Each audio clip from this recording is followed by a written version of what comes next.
आईनी जी बात है। मेरी कब्र पर आज तुम हंस रहे हो, अगला नंबर आपका है। हकीकत है। પ્રજા કેમ જાગતી નથી? પ્રજા ત્યાં સુધી સાહેબ નહીં જાગે જ્યાં સુધી એના ઉપર નહીં આવે। બહુ સિમ્પલ લોજિક છે। જ્યારે ખબર પડશે ને કે આપણે લૂંટાઈ ગયા ત્યારે કાંઈ નહીં હોય। આ બહુ રિયાલિટી હકીકત છે।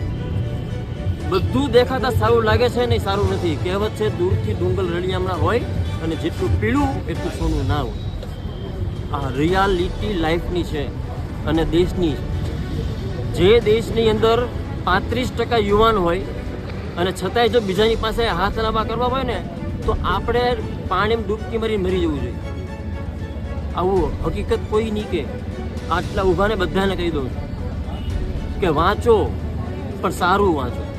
વાંચવા માટે ઘણી બધી વસ્તુ છે, એટલી બધી ઓથેન્ટિક બુકો છે કે જે નથી જીવનમાં। બધા વોટ્સઅપ યુનિવર્સિટી વધારે વાંચે। બાર હા વોટ્સઅપ છે, ફેસબુક છે, ઇન્સ્ટાગ્રામ વોટ્સઅપમાં બધી આવતી વસ્તુ બધી વસ્તુ સાચી નથી જોતી। કોઈ એક વસ્તુ સપોઝ કે કોઈ વિડીયોની ક્લિપ આવી તો એ વિડીયોની ક્લિપની ખાતરી તો કરો કે આ ખરેખર હકીકત છે તો નથી, તો એ ખરેખર હોવી જોઈએ। બહુ ખોટું થાય છે।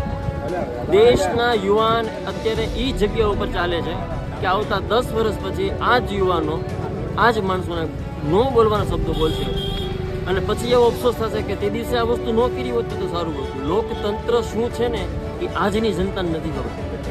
આ હકીકત છે। જો ખરેખર કોઈ વ્યક્તિ લોકતંત્રની ખબર હોય ને સાહેબ તો આજે આ પરિસ્થિતિ આવી ઊભી જ નહીં હોય। તમારા હાથમાં સત્તા છે। આજે ગુજરાતની અંદર ટોટલ છોકરા એક નાની એવી સામાન્ય કોન્સ્ટેબલની ભરતી બહાર પડે તો 12 લાખ યુવાન ગુજરાતના એની અંદર ફોર્મ ભરે છે। એમાંથી સપોઝ ચલો બીજાને 4 લાખને જવા દો તો 8 લાખ યુવાન એવા છે કે જે લોકો પરીક્ષા એટેમ્પ્ટ કરે છે। એનો અર્થ તો એવો થયો ને કે 8 લાખ યુવાન ભારતમાં છે।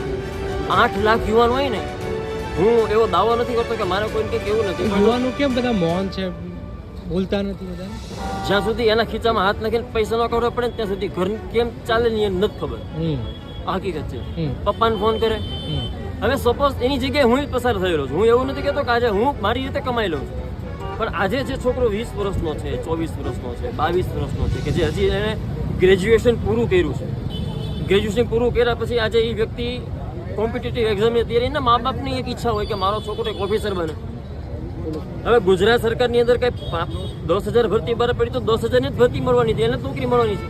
તો કદાચ 8 લાખ ફોર્મ ભરાય કે 50 લાખ ફોર્મ ભરાય, બાકી આ તો ઘરે જ બેસવાનું છે ને। તમે સરકારી પરીક્ષા આપતા હતા? મેં આપેલી છે। પછી શું થયું? નથી થયું સાહેબ।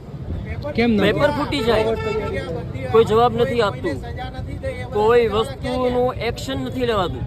તમે એમ કહો કે ભાઈ ચલો આ માણસને પકડો, તો પકડ્યા પછી એની ઉપર તમે કાર્યવાહી શું કરી?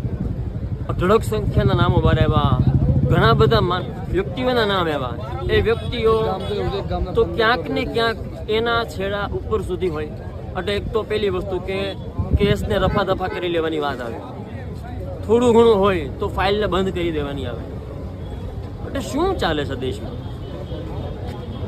કોઈને ખબર છે શું ચાલે છે? માણસો ક્યાં જાય છે કોઈને ખબર નથી। બધા તો કે ઓલ ઇઝ વેલ છે। ઓલ ઇઝ વેલ છે? શું ઓલ ઇઝ વેલ? ઘરે એકવાર પપ્પાના ખંભા પર હાથ મૂકીને એકવાર તો પૂછો તમારો બાપ રોવા મળશે એની સામે કે હું કેમ મારા છોકરાને ભણાવું। જે બાપની પાસે ભાઈને 30,000 રૂપિયા ખાવાના નથી હોતા એ આજે તમારી સ્કૂલની ફી ભરે છે, ટ્યુશનની 50,000 રૂપિયા, લાખ રૂપિયા ફી છે।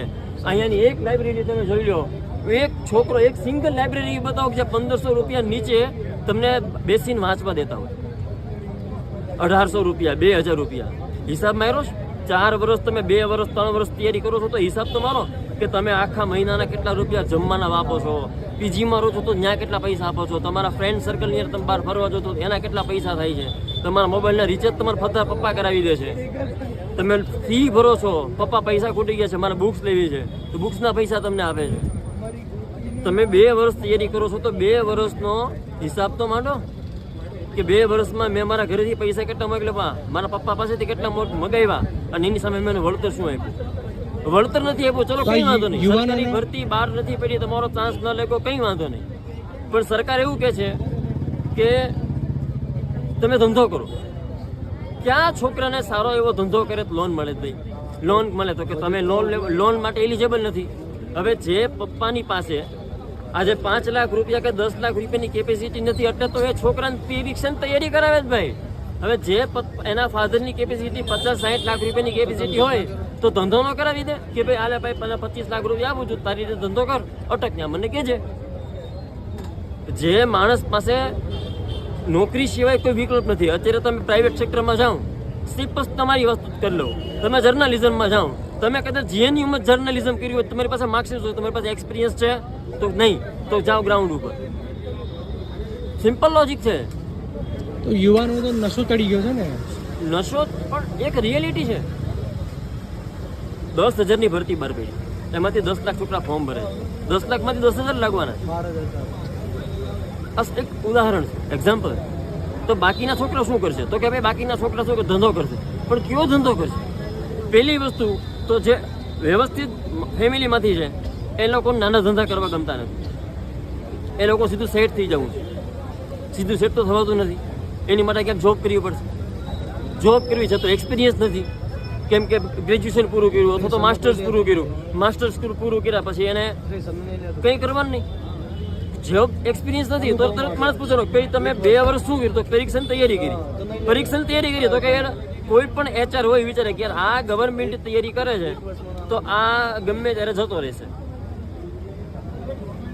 એટલે એની બિચારાને ગવર્મેન્ટ. યુવાનોની વેદના કોઈ નહીં સમજતું. સમજતું યુવાનો નથી સમજતા. યુવાનો પોતે જ નહીં સમજતા એ પોતાની ખુદ વેદના. એની વેદના નથી સમજતા.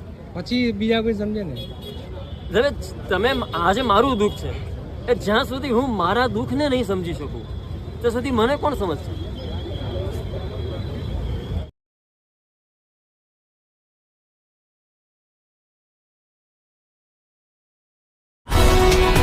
ગુજરાતભરના તાજા સમાચાર મેળવવા માટે અમારી ગુજરાત નેશનલ ટીવી ન્યૂઝને સબસ્ક્રાઇબ કરો, બેલ આઇકોન પર ક્લિક કરો.